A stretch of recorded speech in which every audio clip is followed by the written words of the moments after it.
السلام علیکم۔ مولانا روم کی ایک اور حقائق کے ساتھ حاضر خدمت۔ آج کی حقائق کا عنوان ہے سخت گیر استاد۔ ایک مکتب کا استاد بڑا محنتی تھا۔ مکتب کے بچے استاد کی طرف سے مسلسل محنت اور پڑھائی کی وجہ سے تھک گئے تھے۔ انہوں نے کچھ دن رخصت حاصل کرنے کی تدبیر کی۔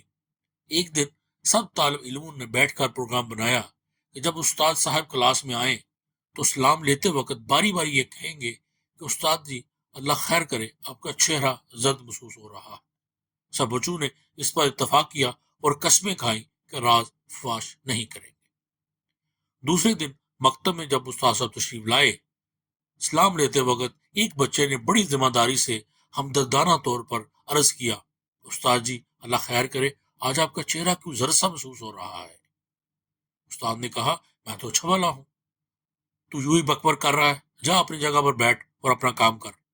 اسی طرح دوسرے طالب علم نے سلام عرض کرتے وقت کہا، استاد جی نصیب دشمنا، آپ کچھ بیمار سے محسوس ہوتے ہیں۔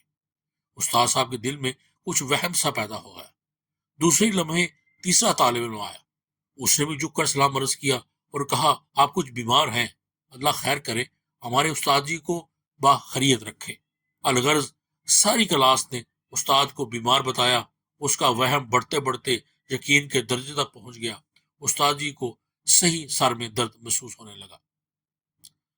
یعنی کہتے ہیں جس تن لگے وہی تن جانے، دکھیا کی کوئی نہ جمانے۔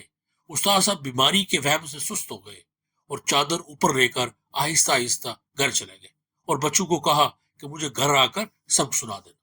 استاد صاحب جب گھر پہنچے تو بیوی پر خفا ہونے لگے کہ تو میرا خیال نہیں رکھتی، دیکھ میرا چہرہ زرد ہو رہا ہے، جبکہ بچوں نے میری بیماری کی نشاندہی کی ہے۔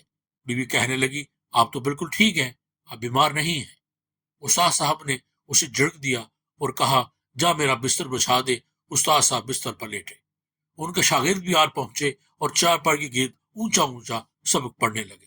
لڑکوں نے گھر سر پر اٹھا لیا۔ استاد صاحب نے کہا، کم بختو، تمہیں پتہ نہیں میں بیمار ہوں اور تم شور مچا رہے ہو؟ میرا سر پھٹا جا رہا ہے، جاؤ اب چھٹی کرو، جیتا رہا تو پڑھاؤں گا۔ لڑکے دل ہی دل میں ہنستے ہوئے گھر کو بھاگ گئے۔ گھر والوں نے پوچھا، تم بے وقت کیوں آ گئے؟ انہوں نے کہا کہ ہمارے استاد صاحب بیمار ہو گئے ہیں۔